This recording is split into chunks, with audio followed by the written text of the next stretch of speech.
सबको नमस्कार।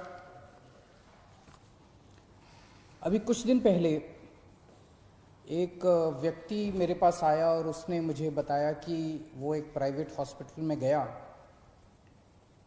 उस प्राइवेट हॉस्पिटल में उसने पूछा कि उसे कोरोना की बीमारी है, कोरोना का बेड चाहिए। पहले उन्होंने मना कर दिया।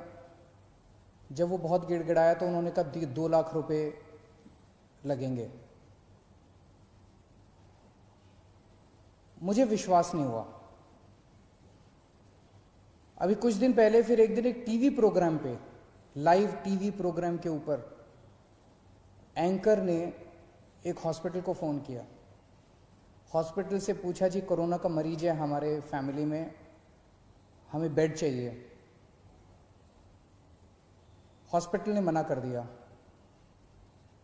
जब वो गिड़गिड़ाया तो हॉस्पिटल ने लाइव प्रोग्राम के अंदर कहा दूसरी तरफ से कि 8 लाख रुपए दे दो, बेड का इंतजाम हो जाएगा। मैं ये नहीं कह रहा कि सारे प्राइवेट हॉस्पिटल खराब हैं। दिल्ली की स्वास्थ्य सेवा के अंदर प्राइवेट हॉस्पिटल्स ने बहुत अहम भूमिका निभाई है। दिल्ली के लोग प्राइवेट हॉस्पिटल्स के इस कंट्रीब्यूशन को सलाम करते हैं।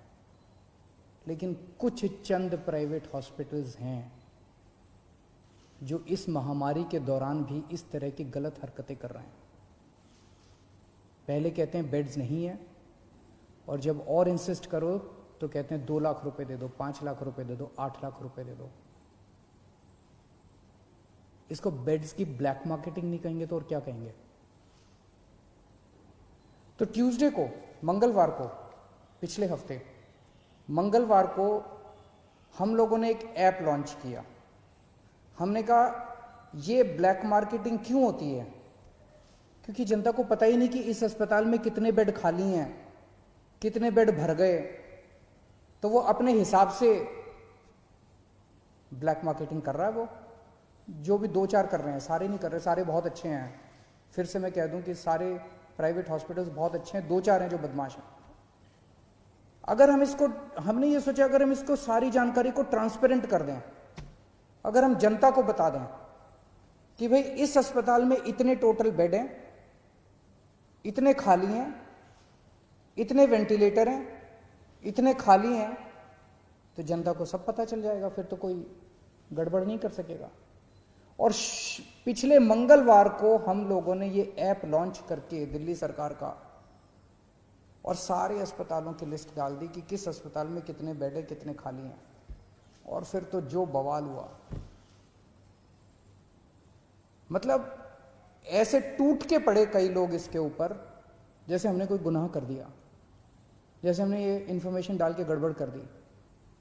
अब लोगों को पता है कि इस अस्पताल का ये लिखा हुआ है, इसके अंदर 20 बेड हैं, खाली हैं 20 बेड, लेकिन ये बेड नहीं दे रहा। जब उसके पास जाओ तो कहता बेड नहीं है, झूठ बोल रहा है। 2 चीजें, इस बेड को अपडेट हम तो कर नहीं रहे, इन्हीं सबको हम लोगों ने पासवर्ड दिया हुआ है। तो उस ऐप के ऊपर अस्पताल खुद अपडेट कर रहा है कि मेरे इतने बेड खाली हैं, और फिर कहता है बेड नहीं है। तो दोस्तों, इसको तोड़ने में ये जो कुछ लोगों ने, चंद लोगों ने माफिया बनाया हुआ था, इसको तोड़ने में थोड़ा समय लग रहा है। ये पूरे के पूरे एकदम से रिएक्ट कर रहे हैं। कुछ इनमें कुछ चंद अस्पताल दिल्ली के इतने पावरफुल हो गए हैं, सभी पार्टियों के अंदर उनका पहुंच है, ऊपर तक पहुंच है। अंदर प्राइवेट में धमकी दी है उन्होंने कि हम नहीं कोरोना के मरीज लेंगे, जो करना है कर लो। मैं उनको कहना चाहता हूं कोरोना के मरीज तो लेने पड़ेंगे तुमको। आप लोगों को दिल्ली में अस्पताल बनवाया था पैसे कमाने के लिए नहीं बनवाया था। आपका अस्पताल बनवाया था दिल्ली के लोगों की सेवा करने के लिए। ऐसी महामारी के दौर में मोस्टली अस्पताल सेवा कर रहे हैं, मोस्टली अस्पतालों का पॉजिटिव एटीट्यूड है। लेकिन जो 2-4 अस्पताल इस गुमान में हैं कि वो अपनी दूसरी पार्टी के अकाउंट जो बैठे हैं उनके जरिए वो अगर कुछ करवा लेंगे, वो अपनी ब्लैक मार्केटिंग करेंगे, तो उनको मैं आज चेतावनी देना चाहता हूं कि ये बख्शा नहीं जाएगा उनको। कल से मेरी टीम लगी हुई है, हमने 2-4 अफसरों को बिठाया है, जितने ये प्राइवेट अस्पताल हैं जिसकी लिस्ट है, जिसको कहा गया है कि अपने अस्पताल में कोरोना की इलाज करो, एक के मालिक को कल से बुला रहे हैं, एक का मालिक आ रहा है, उनसे पूछ रहे हैं, उनसे साफ साफ कहा जा रहा है कि देखो कोरोना के मरीजों का इलाज तो करना पड़ेगा, इसके अलावा अगर तुम्हारी कोई समस्या है तो बताओ। इसके ऊपर कोई नेगोशिएशन नहीं होगी कि इलाज नहीं करेंगे, इलाज तो करना पड़ेगा। 20% बेड रखने पड़ेंगे। कुछ लोग कहते हैं जी 20% बेड कैसे रखें, हमारी व्यवस्था नहीं है, तो ठीक है 20% मत करो, पूरे 100% बेड आपके कोरोना के लिए कर देते हैं। कुछ लोगों की जेन्युइन समस्या थी। कल से हमारी टीम कल 33 हॉस्पिटल्स के साथ बैठक हुई, आज बाकी सारे हॉस्पिटल्स कवर कर लेंगे, क्योंकि हम नहीं चाहते जिन लोगों की जेन्युइन समस्या है। जैसे एक हॉस्पिटल आया, उसने कहा कि हमारा जी कैंसर हॉस्पिटल है, कैंसर के मरीज आते हैं, वहां अगर कोरोना के भी साथ में होंगे तो दिक्कत होगी, ठीक है। तो उन्होंने कहा जी हमारा एक और हॉस्पिटल है जो जनरल है, हम उसमें 40% कर देते हैं, 20% की बजाय इधर का कोटा उधर कर देते हैं। बहुत अच्छी बात है, हमने उनकी बात मान ली। इसी तरह से किसी की कुछ और छोटी मोटी समस्या थी, किसी की और समस्या थी, सबकी समस्याओं का समाधान कर रहे हैं। बस एक ही चीज नॉन नेगोशिएबल है, हमारे दिल्ली के लोगों का इलाज करना पड़ेगा, कोरोना के मरीजों का इलाज करना पड़ेगा, इस पे कोई नेगोशिएशन नहीं होगी।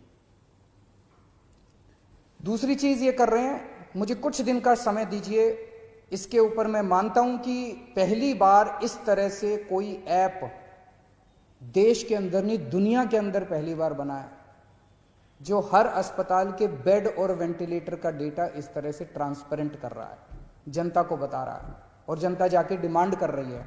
मुझे बड़ी खुशी है कि सारे टीवी चैनल वाले, सारे अखबार वाले फोन कर करके एक अस्पताल की रोज रिपोर्ट ले रहे हैं, कह रहे हैं इस अस्पताल को फोन किया उसने मना कर दिया, इस अस्पताल को फोन किया उसने मना कर दिया। लेकिन इसका कुछ थोड़ा बहुत फायदा भी हुआ है। ट्यूसडे को जब हमने इसको लॉन्च किया था, दिल्ली में सारे अस्पतालों को मिला के 2800 मरीज थे, और उसमें मैक्सिमम दिल्ली सरकार के अस्पतालों में थे। आज दिल्ली के 3900 मरीज हैं, 3900 मरीज हैं, 1100 मरीज ऐड हुए हैं मोस्टली प्राइवेट हॉस्पिटल्स के अंदर। वो इसी वजह से लोग, क्योंकि लोग अब इस जानकारी से सशक्त हो गए हैं और लोग जाके मांग रहे हैं। मैं फिर भी डिमांड करता हूँ, कुछ लोगों को तकलीफ आ रही है, मैं देखता रहता हूँ वीडियो, कुछ लोगों ने कहा कि मैं इस अस्पताल में गया, इस अस्पताल में गया, ऐप के ऊपर लिखा हुआ था। मैं आपकी जानकारी के लिए बता दूं, ये उन कुछ चंद अस्पतालों की बदमाशी है। कुछ दिन दीजिए मेरे को, अगर ये अस्पताल नहीं माने तो फिर हम सख्त कार्रवाई करने से बिल्कुल नहीं हिचकिचाएंगे। लेकिन मैं सभी अस्पतालों को बोल दूं कि आपको कोरोना के मरीजों की जांच तो करनी पड़ेगी। इसके साथ साथ एक और हम एक्सरसाइज कर रहे हैं कि दिल्ली सरकार का एक मेडिकल प्रोफेशनल दिल्ली सरकार की तरफ से हर प्राइवेट अस्पताल के रिसेप्शन पे बैठेगा, और वो हमें जानकारी देगा कि कितने बेड इसके अंदर भर गए और कितने खाली हैं। अगर कोई जाएगा तो वो इंश्योर करेगा कि उसको एडमिशन मिले। तो अब वो फॉल्स रिफ्यूजल जो है, जो अस्पताल बेड होते हुए भी मना करते हैं, जो चंद अस्पताल अगर बेड्स की ब्लैक मार्केटिंग करते हैं, ये धंधा बंद करेंगे अब दिल्ली के अंदर। एक दिक्कत जो कुछ लोगों ने मुझे बताई कि अगर कोई पेशेंट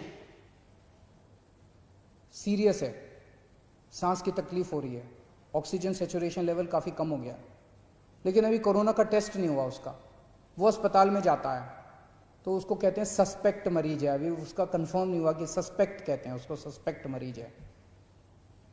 ऐसे अस्पताल को कोई लेने को मना कर दे, ऐसे मरीज को सारे अस्पताल लेने को मना कर देते हैं, कहते हैं पहले जाके टेस्ट करा के आ। कहां से टेस्ट करा के आएगा? अरे तुम ही तो टेस्ट करोगे, वो कहां से जाके टेस्ट करा के आएगा? तो आज हम ऑर्डर निकाल रहे हैं कि किसी भी सस्पेक्ट मरीज को कोई भी अस्पताल मना नहीं करेगा। अगर कोई मरीज आता है वो सस्पेक्ट है तो उसको मान लो कि वो कोरोना का मरीज है और उसके शुरू कर दो, क्योंकि कोरोना की अलग से दवाई तो है नहीं। अगर वो कोरोना का मरीज है तो पीपी किट पहनना है तो पीपी किट पहन के उसका इलाज शुरू कर दो, उसको ऑक्सीजन तो दे दो, उसको बचा तो लो, उसकी जान तो बचा लो।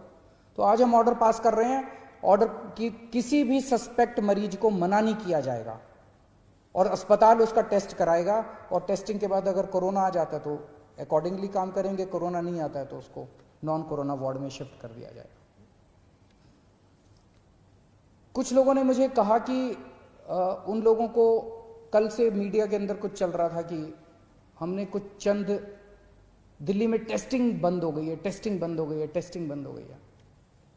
आज 5300 सैंपल्स आए हैं टेस्टिंग, 5300 सैंपल्स की टेस्टिंग हुई जो आज का डेटा है। तो टेस्ट बंद नहीं हुए हैं। दिल्ली में 42 लैब्स, 42 लैब्स सरकारी और प्राइवेट दोनों मिला के टेस्ट करती हैं। उनमें से 6 लैब ऐसी थी जो बदमाशी कर रही थी, ठीक से काम नहीं कर रही थी।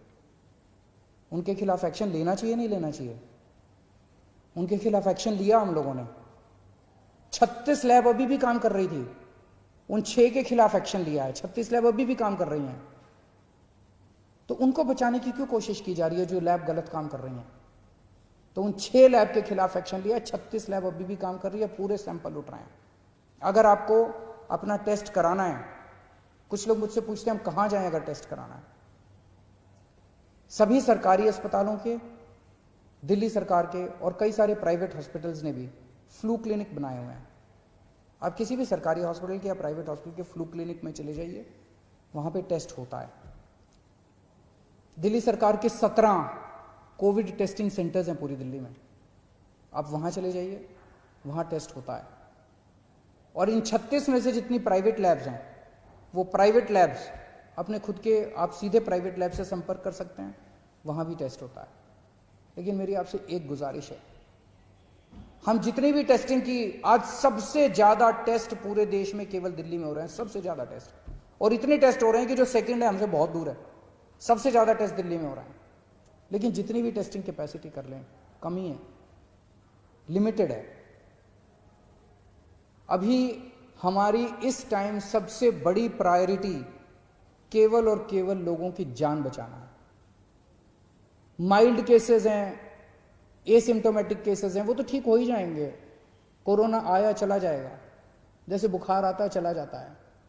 जो सीरियस केस हो जाते हैं, जिनका ऑक्सीजन सैचुरेशन लेवल गिर जाता है, रेस्पिरेटरी रेट बढ़ जाता है, उनको बचाना हमारा मकसद है। अगर सभी एसिम्टोमेटिक लोग अपने टेस्ट कराने पहुंच जाएंगे तो सिस्टम कोलैप्स कर जाएगा हमारा। लोगों के मन में दहशत है, इस दहशत को निकालना पड़ेगा। लोग डरे हुए हैं और इस डर की वजह से सब चाहते हैं कि मैं भी टेस्ट करा लूं, मैं भी टेस्ट करा लूं, मैं भी टेस्ट करा लूं। दिल्ली की 2 करोड़ जनसंख्या है। अगर हर रोज 10,000 एसिम्टोमेटिक लोग टेस्ट कराने पहुंच गए तो हमारी लैब तो कम पड़ जाएंगी ना, कितनी भी टेस्टिंग की कैपेसिटी बना ले हम। तो एसिम्टोमेटिक वाले प्लीज टेस्ट ना कराएं, इंसिस्ट ना करें। एसिम्टोमेटिक वाले अगर लोग टेस्ट कराएंगे तो सीरियस लोगों की टेस्टिंग रुक जाएगी।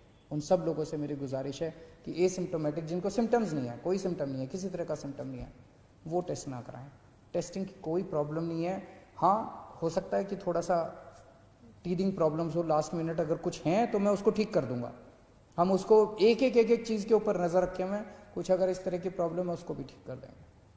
आप स्वस्थ रहें, खुश रहें, यही मेरी कामना है। नमस्कार।